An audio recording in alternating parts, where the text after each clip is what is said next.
The wind was cold and dry. Jace pulled his hood lower as he walked through the abandoned outpost. The metal floor under his boots was rusted and cracked. Around him were broken walls, old tech, and silence. Until he heard something strange. Screams not. Just one. Two, they were loud, painful, full of rage and fear. He stopped walking. The sound was coming from underground. He followed it carefully, moving down a broken stairwell that led to a dark corridor. A broken sign above the door read, "Cage Room, Gladiator Unit." Jace had heard stories. A long time ago, this place was used to make alien prisoners fight for entertainment. They were forced into small cages, drugged, starved, and told to kill each other while soldiers watched and bet on the winner. He thought those days were over, but clearly, they weren't. He pushed the heavy door open. Inside, it was damp and cold. Metal bars covered the walls. One cage still had power. Inside it, two alien girls were fighting. Their skin was glowing, scratched, and covered in blood and dirt. One had green skin, long black hair, and sharp, glowing eyes. The other had purple skin, white hair, and long claws. Both looked young and broken. They were chained by their necks and wrists, forced to stay close. Their movements were slow now, as if they had been fighting for hours. Every time one collapsed, the other picked her up. The fight continued. It wasn't hate, it was survival. Jace didn't move. He watched. Something didn't feel right. They weren't yelling at each other. They were yelling in pain. Suddenly, the green girl fell hard, her knees hitting the metal. The purple one grabbed her, lifted a fist butt, then stopped. Her hand dropped, and for a second, they just stared at each other. That's when they both turned and saw Jace. They froze. No one had come in here for weeks, maybe months. Jace slowly raised his hands. "I'm not here to hurt you," he said gently. "I heard screams." Neither girl spoke. The green one coughed blood. The purple one looked ready to collapse. Jace stepped forward. One more step. Then another. The cage's control panel was broken, but Jace had tools. He started cutting the energy locks. The purple one moved toward him. She looked weak, but afraid. "Trap?" she asked, her voice shaking. Jace shook his head. "No trap. I'm real. You're safe." The green girl whispered, "Safe. No one is safe." The chains clicked. The cage door unlocked. Jace stepped back. Both girls stared at the open door as if they couldn't believe it. They didn't run. They didn't attack.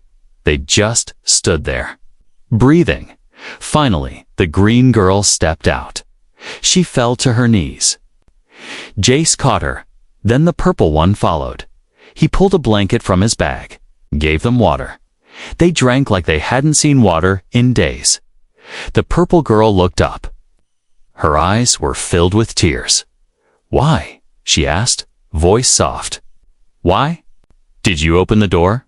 Jace smiled. "Because no one deserves to be caged like an animal." The green girl looked at the sky through the broken roof. Her lip trembled. "Are you real?" she whispered. JSC didn't know how to answer that, but in that moment, he knew one thing. These girls were not animals. They were survivors.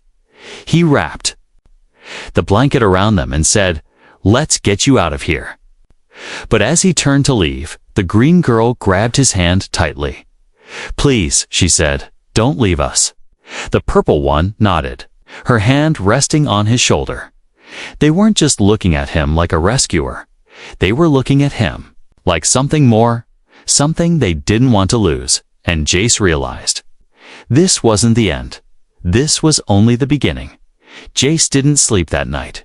He sat near the broken cage, back resting against a cold metal wall, listening to the slow breathing of the two alien girls he had freed. The fire he lit flickered low, just enough to give warmth, not too bright to attract danger. The green-skinned girl lay curled under a torn blanket, her black hair still tangled and dirty. Her name, he had learned, was Vexa, the other Sira. The purple-skinned one, with long white hair, sat closer to Jace, her sharp eyes open, watching him like a predator. She didn't blink much. She didn't speak much either, but she didn't move away from him. They weren't enemies anymore. Something had shifted the moment. They saw him. Jace offered them food-dried protein bars, soft water packs, and a heated wrap. At first, they were suspicious. When Vex's stomach growled loud enough for even Sira to flinch, they finally accepted the meal. The way they ate was heartbreaking. Not wild, not greedy, just careful. Like they were afraid it would disappear. They kept you here long? Jace asked softly. Neither answered right away. Vexa was the first to whisper. I lost count after the 30th sun. Sira nodded. They made US fight once a week. If we didn't fight, they shocked us. If we refused to win, they starved us both. Jace's fists clenched. These weren't warriors by choice. They were victims. They called us beasts, Vexa added. Said, we were too dangerous for peace, too soft for war. Sira looked down. So they put us together, hoping one of us would destroy the other. And you didn't, Jace asked. Sira looked at Vexa. Her voice cracked. I couldn't. Vexa smiled faintly. She held back every time. And so did you, Sira replied. A silence fell between them. That's when Jace understood something deeper. These two had been each other's only company in a nightmare. They didn't hate each other. They were just trying to survive. But now, things were different. Now, there was him by morning. The girls were quiet, but alert. Vexa stayed near the fire, soaking in its warmth, while Sira explored the broken outpost carefully, staying within Jace's sight. When she returned, she held a rusted energy blade in her hand. Still sharp, she said, placing it by Jace's side, just in case. Jace nodded. Thanks.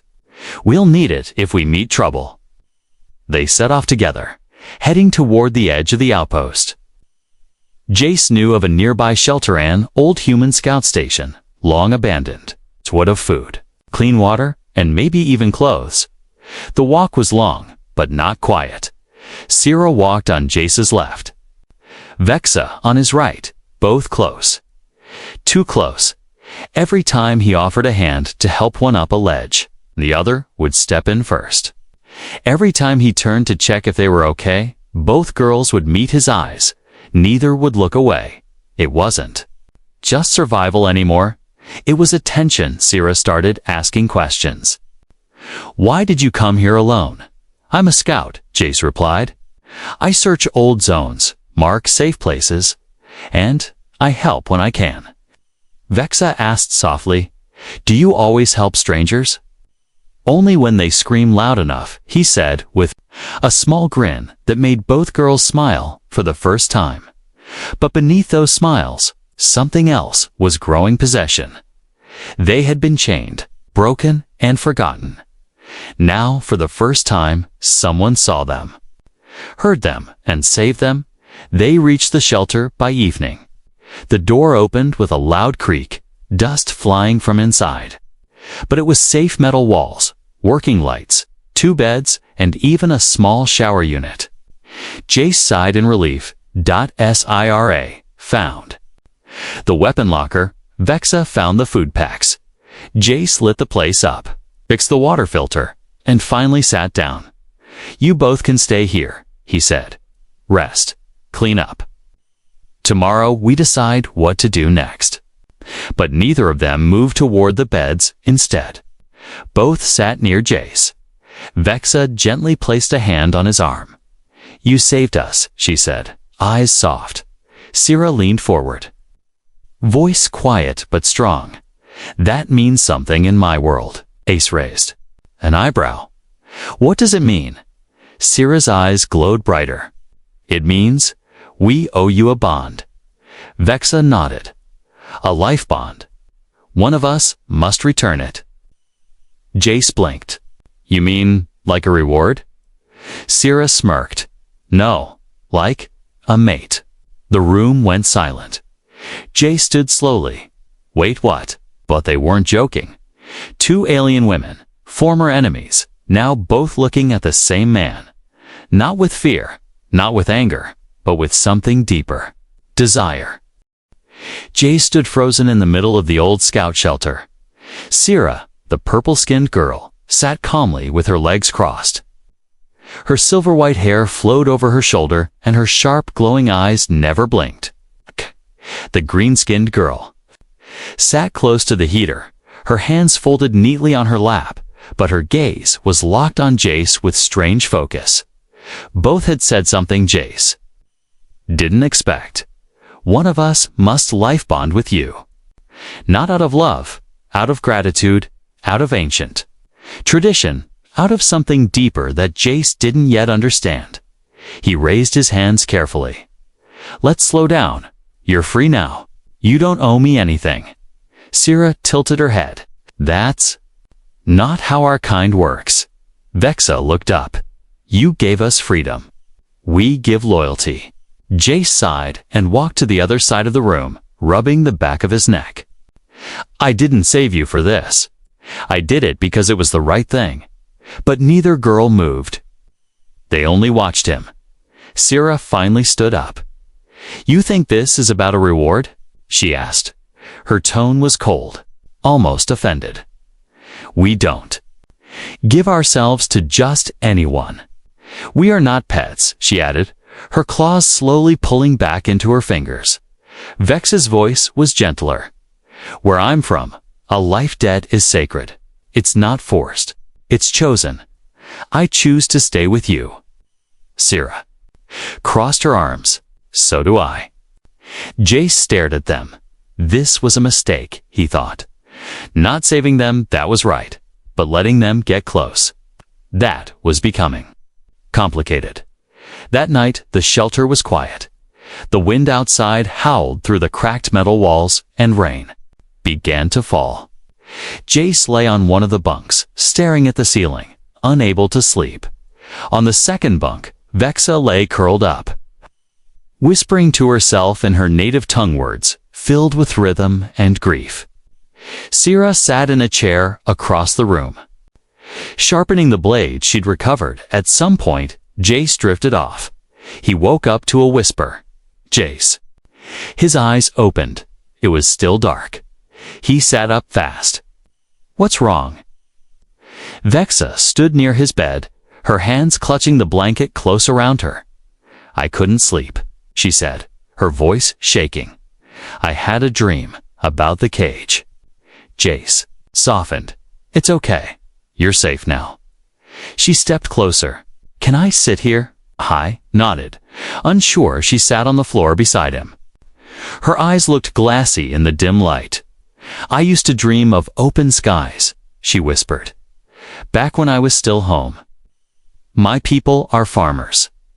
Peaceful, I was taken because I could sense danger before it happened. They turned that into a weapon. They locked me in because I refused to kill. Jace didn't speak. He just listened. She looked up at him slowly. Are you real? She asked suddenly. The question caught him off guard. Yes, he said. Gently, she reached up and touched his cheek lightly with her fingers. You feel real, but I still don't believe it. He let her hand rest there for a moment, then across the room. A voice spoke sharply. She always does this, Syrah said, standing.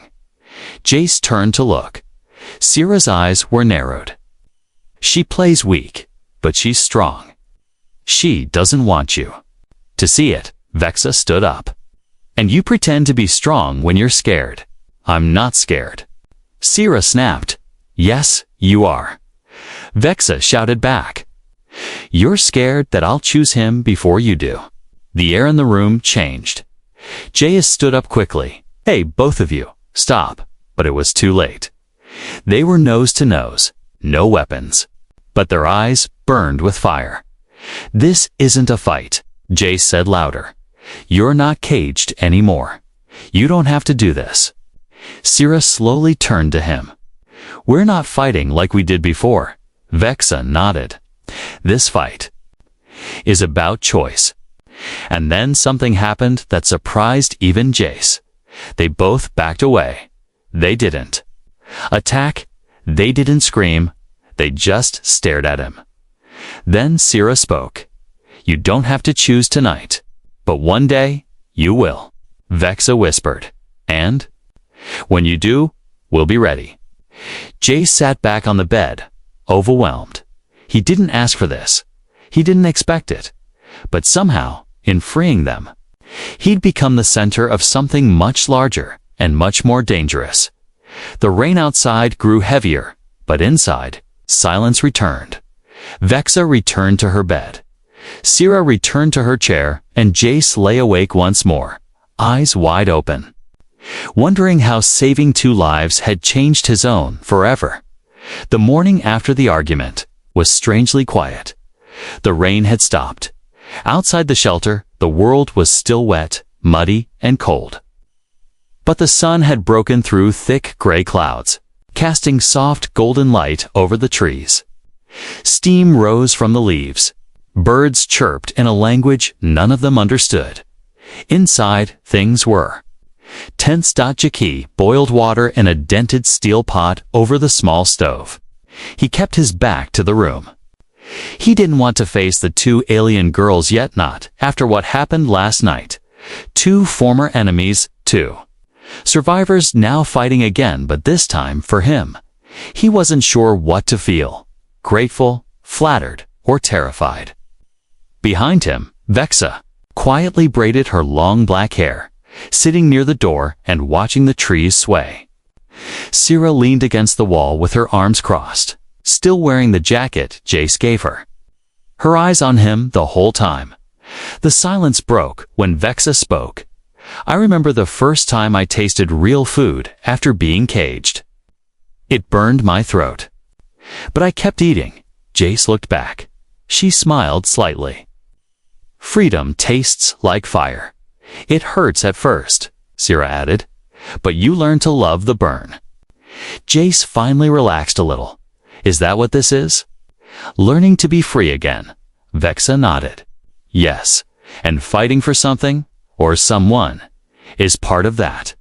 Jace handed them both a hot cup. "Well, maybe no more fighting for at least one day," Syrah smirked. "We'll try." Later, they left the shelter to explore the area.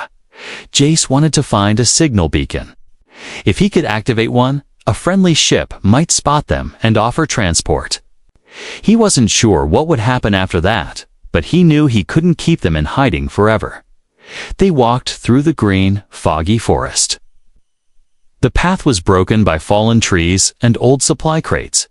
The air was thick with the smell of wet soil and something wild, like the scent of freedom, untamed and strange. Vexa walked close beside Jace. Every time her shoulder touched his arm, she would look up and softly smile. Syrah kept her pace just behind, sharp eyes scanning everything. She always walked in guard mode, ready, focused, protective. They were so different, and yet both of them were starting to feel like home. They found the broken signal tower near a cliff. It was rusted and half buried under vines jackside. "It might still work. I'll need an hour." Syrah nodded. "We'll guard the area." He started pulling out tools and connecting wires, trying to fix the power core. It wasn't easy. The tech was alien, possibly older than both girls. He was good at this. This was his job. Behind him, the silence returned. "But not for long. You like him," Syrah said. Vexa didn't deny it. "So do you." Syrah stared at the trees. "I don't want to lose again." "We're not in a cage anymore," Vexa replied gently. "No," Syrah said. "Now we're in something worse. A choice." Vexa looked toward Jace. "He won't hurt us. I believe that." Do you believe he'll choose? Sierra asked. Vexa smiled. I believe he doesn't have to. Hours passed. Jace finally got the beacon working. A soft pulse filled the air, and a faint blue light blinked at the top of the tower. He stood, wiping sweat from his forehead. All done, he said. Now we wait. But as he turned, he saw something he didn't expect. Sierra and Vex standing side by side, not fighting, not arguing, just watching him. Vexa spoke first. We talked. We won't force you to choose. Sierra nodded. But we won't walk away either. Jace stepped closer, confused. Then what? What happens now? Vexa placed her hand over his chest. You live. We protect. We stay. Sierra touched his shoulder. You gave us a reason to survive. That means something. Jace looked between them. Two powerful women, once strangers, once enemies. Now, standing together, asking to stay in his life. He didn't know what the future held. He only knew one thing. He didn't want to be alone any more than stay. He said softly. Vexa exhaled, almost in relief. Sierra smiled genuinely, and for the first time since he found them, Jace didn't feel like the hero. He felt like the lucky one. The beacon pulsed high above the cliff, its blue light blinking every few seconds like a slow heartbeat. Somewhere in the stars, someone might see it.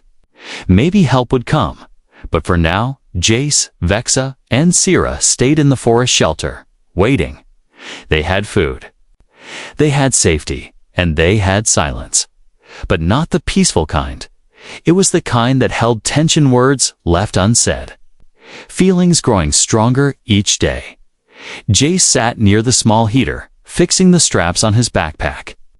He had already checked the supplies 3 times that morning, though he wasn't planning to go anywhere. Vexa was brushing her long black hair on the corner bed. She had cleaned herself, wrapped in new clothes Jace found in the supply chest, simple but fitted. The jacket was too big on her, but she liked it. She said it smelled like him. Sierra sat on the window ledge, sharpening her blade again. She had been quieter than usual since the night on the cliff. More watchful, more protective. JACE finally broke the silence. Once a ship picks up the signal, you can both get home. No one responded. He looked up. I mean, if you want to. You have families, right? Vexa lowered the brush slowly. I don't. My village was destroyed. I was taken soon after, Sierra added. Without looking up, I was disowned by my clan. They called me weak because I wouldn't kill a child during war. Jace blinked. You both have nowhere to go. Vexa stood. We already found where we want to be. Sierra turned her head, eyes cold but honest. We don't want to leave you. That simple sentence hit Jace harder than he expected. They weren't saying it for show. They weren't manipulating him. They meant it. He stood, pacing a little. I just don't want you to feel trapped again. That's the last thing I want. Stepped forward. We're not trapped, Jace. We're choosing. Sierra added, this time, no cage, no chains. Just something real. Jace took a deep breath. But why me? Vexa smiled. Because you didn't run. Sierra's voice softened. Because you saw us as people, not monsters. He sat back. Down, confused, a little scared. But strangely comforted. They weren't just staying out of gratitude anymore. They were staying because they felt something. And Jace was starting to feel it too. The next morning, a faint signal came through the beacon. A reply. A ship had seen them. It was coming, Jace told the girls immediately, expecting happiness. But Vexa looked down. Sierra looked away. You should go, he said gently. Start fresh. A new place. A real future. But Vexa walked toward him and placed a hand on his chest. Our future is with you. Sierra stood behind him, placing a hand on his shoulder. We're not lost anymore. Don't send us away. Jace's heart pounded. But what happens when others come? When they see us like this? Vexa whispered, let them look. Sierra smirked, let them stare. We're not afraid anymore. That night, something changed. They didn't sleep apart. They didn't pretend to be strangers anymore. They sat together near the fire. Sierra leaned on one side of Jace. Vexa curled on the other. They told stories of their homes, their dreams, their fears. Sierra spoke of the stars she used to watch as a child, wondering what lay beyond. Vexa spoke of the soft glow bugs from her planet, how they would light up the rivers like golden threads. And Jace spoke about Earth, his old life, his loneliness. They listened without judgment. They understood because they had felt it too, just before sleep took them. Vexa whispered softly, Jace, what if we never had to leave? Sierra murmured, half asleep, what if this is home now? Jace didn't answer, because deep inside, he was starting to hope the same thing. 3 days passed since the beacon was activated. The signal ship was still coming, slowly making its way through damaged space routes. Jace, Vexa, and Sierra stayed inside the shelter, waiting. But waiting didn't mean resting. The air inside had grown heavier, not with fear, but something else. Emotion, tension, desire. VXA began waking up earlier than usual. She would prepare food before Jace got out of bed, making sure his hands were free to repair tech, scout outside, or simply rest. She also asked questions now about Earth food, Earth weather, Earth women. Sierra, on the other hand, grew more protective. She followed Jace when he stepped out, watched him as he worked, and tested his reactions, standing close, brushing against him by accident, holding his gaze just a little too long. Jace noticed everything, but he didn't speak about it. Not until the 6th night. The stars were shining bright that evening. The rain had cleared, the skies open and deep. All three sat near a small campfire outside the shelter. It was peaceful for once. Vexa looked up. Do you think the ship will come tomorrow? Jace nodded. Maybe. Could be sooner. Sierra sharpened a new blade, eyes focused on the fire. And when it comes? What then? Jace looked down. I don't know. That was the honest truth. He didn't know what he was supposed to do. He had saved 2 lives, and now those 2 lives were fully wrapped around his own. I want to stay with you, Vexa said suddenly, her voice soft but firm. Jace turned. Sierra stopped sharpening and looked up. Vexa didn't break eye contact. I've never felt safe with anyone, not even before the cage. But with you, I do. Sierra's jaw tightened. Jace spoke carefully. Vexa, I care about you. You know that? But I care about you too, Sierra interrupted, standing. The mood shifted. She stepped closer to the fire. But I won't stand here quietly and let her win just because she speaks first. Sierra Jace started, but she kept going. I've bled beside you. I've watched you sleep to protect you. I was the first to trust you with a weapon. Doesn't that matter? It does, Jace said, standing now. Then choose, Sierra said, voice shaking slightly. Choose one of us. The air stood still. Vexa didn't move. Jace stared at both of them. I didn't ask for this, he whispered. VXA stepped forward too. But it happened. Sierra clenched her fists. If you can't choose one of us, then maybe you don't deserve either. Vexa looked at her, surprised. You would leave? Sierra didn't answer.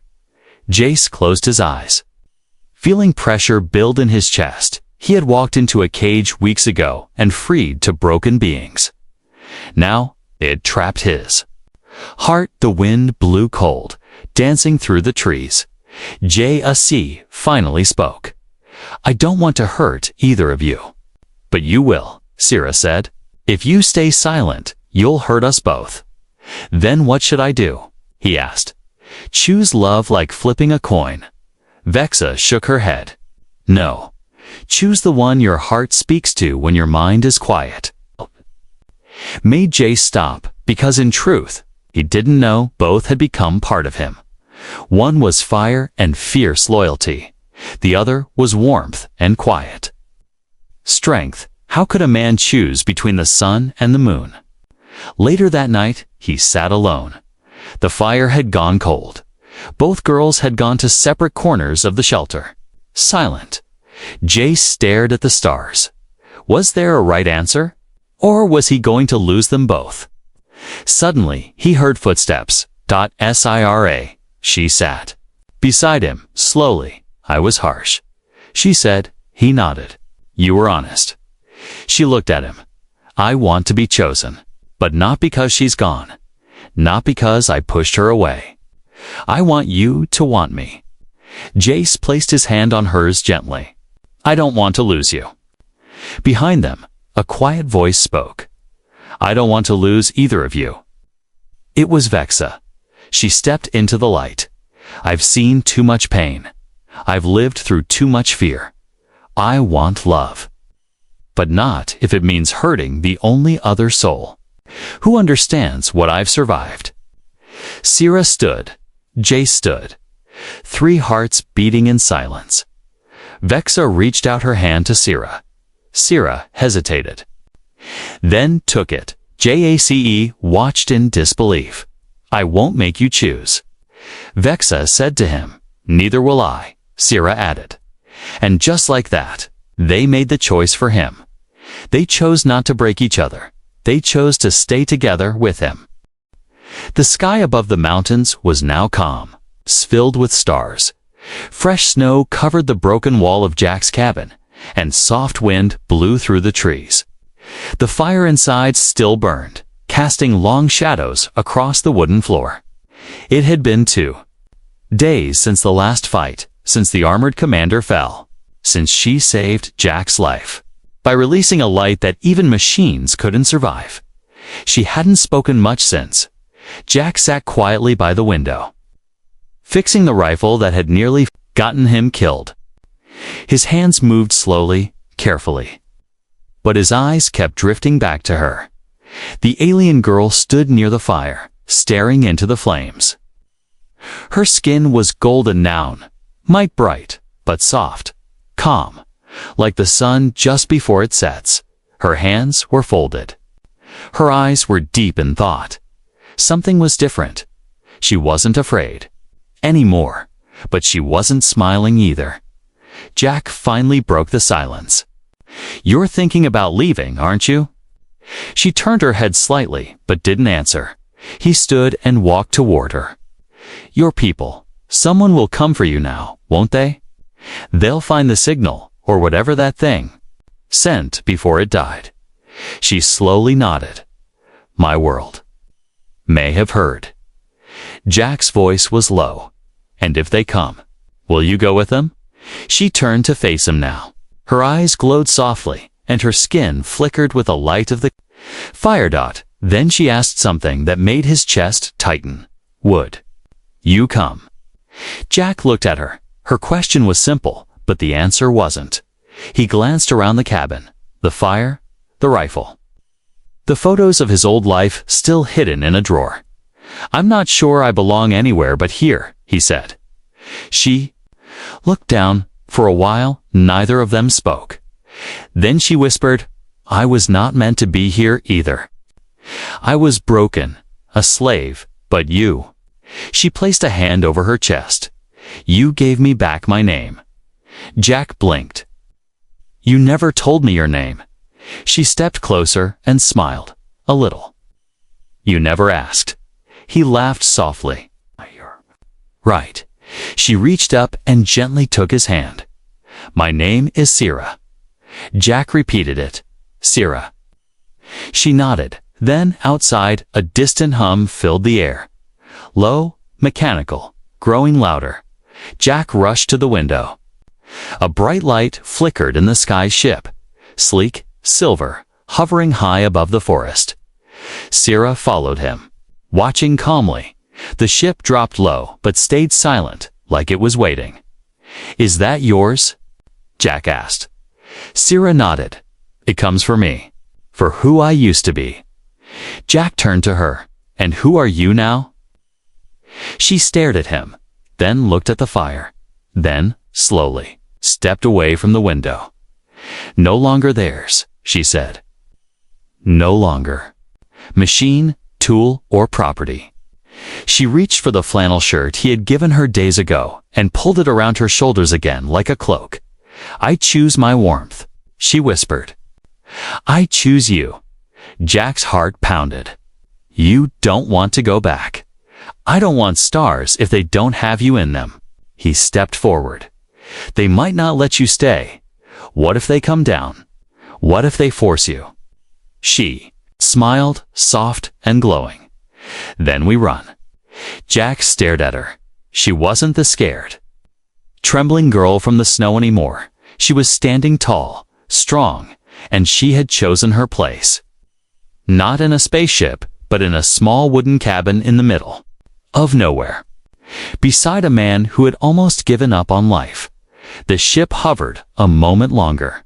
Then, slowly, silently, it rose back into the sky and disappeared that night. The fire burned brighter than before.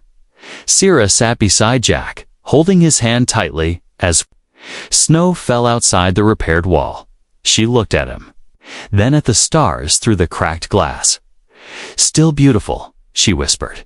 "Yeah," Jack said.